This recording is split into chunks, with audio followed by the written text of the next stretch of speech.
Question is wrong. They're not my biggest contributors. In fact, as I mentioned earlier, all of my contributors are on the internet. Yes, and I swear to God. NewJerseyWatch.com also has a disclosure laws of all the New Jersey congressmen. Your largest contributors are attorneys and law firms. That's not true. It's not true. Okay. And I invite you to look at the actual list and see. That's not true. It is but true. It is It is true. But let me tell you my position. You can stay there and say it's not true. It is true. Whether you think it's true or not, I'll tell you why I'm against why I am for what I'm for and why I'm against what I'm against. If you think I'm for what I'm for or against what I'm against because someone's given me money, that you're entitled to that opinion, but you'd be dead wrong, but you're entitled to your opinion. Let me tell you why what I said last year, what I said the year before that, and what I say today. Doctors are being pushed out of the practice of medicine because of several reasons. Primary one is what they say is the cost of medical malpractice insurance premiums. Okay? Just ask your doctor. My brother is a doctor, my first cousin's a doctor. I mean, so I know their case as well as anybody. The number of medical malpractice lawsuits, they're terrible, frivolous lawsuits. They should be gotten rid of. Lawyers should be punished. We should have panels. We tried to have panels in New Jersey of experts to review cases before they came even to trial. They tried it, it didn't work. New Jersey's medical malpractice actually is better than other states, not as good as the best.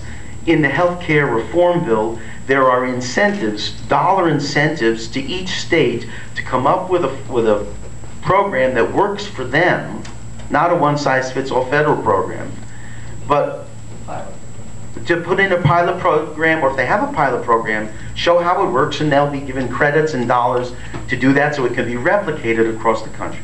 Because many of us had solutions that we wanted to impose nationally. I said there should be a federal medical malpractice insurance policy. Cut out the medical malpractice insurance carriers from making a profit in the first place, since they're gouging. Well, how do I defend that statement? If you look over the last 10 years of medical malpractice lawsuits, the numbers of the lawsuits have remained flat.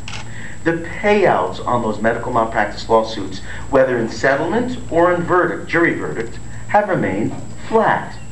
Yet each year the insurance carriers, the medical malpractice insurance carriers, raise the doctor's premiums 10%, 20%, 40%, yet the payout remained the same and the number of cases remained the same. There was an article in the Record 3 or 4 years ago, which I'm sure you could Google to find, and there was a vast number of different studies, because it happens all over the country. The cases are the same, but the medical malpractice carriers are raising the rates, 30, 10, 20, 30, 40%. I wanted to put in a healthcare bill, by the way, they're exempt from the antitrust laws, the medical malpractice insurance carriers. I put in the bill to remove their exemption. At the last minute, the Senate refused to put that in.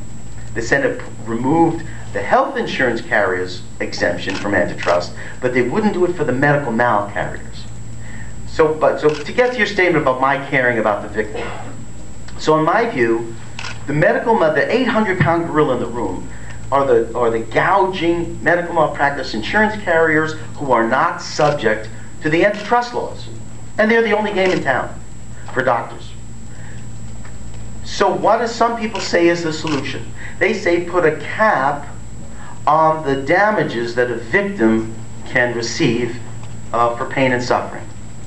That's the solution that some thoughtful people say will fix medical malpractice, this defensive medicine that doctors have to perform, the extra tests and cost of the system. And they mean it, I think, with a good heart and good intentions.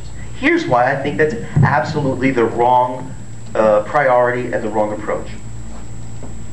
The given in the hypothetical is that a person who did nothing wrong went to a doctor and was injured permanently, seriously. That's the given.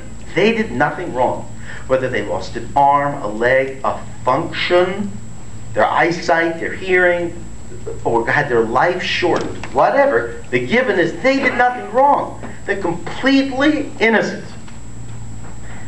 So in my view, when someone says in reforming medical malpractice, start with the victim and cap his or her damages given by a jury of his or her peers. By the way, the payouts in settlements and verdicts from juries have been flat for 10 years. When they say start with the victim and say, you know, you were blinded, or you could never have relations with your spouse ever again. And there's a cap, we're putting a cap on that. I say, why are you starting with the victim? Start with the insurance companies gouging the doctors.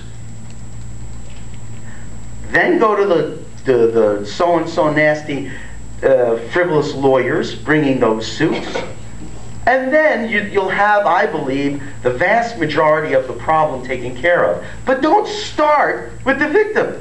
That's my belief. You may disagree. That's an attorney's answer. That's an attorney's answer. Well, you know, you could call, you'd say, are going to support you. You could say that that's an attorney's answer, or a victim's rights answer, or I could say, you know what, the one who wants to start with the victim and leave the insurance companies alone, question their motives. Why are they saying start with the victim who did nothing wrong and leave the insurance companies to charge 20, 30, 40% and be exempt from antitrust laws? But we disagree, but that's the reason I support what I support. Can I ask you one more question? Sure. We're presently at a $14.7 trillion deficit, and it's growing every day. Now, you know what, I'm going to get to the rest of them and give everybody one shot. Okay. If we have time, we'll go around. Okay. Again, because I only have an hour and a half this time. Rosemary Toomey, I'm sure it'll come up. Yes, ma'am.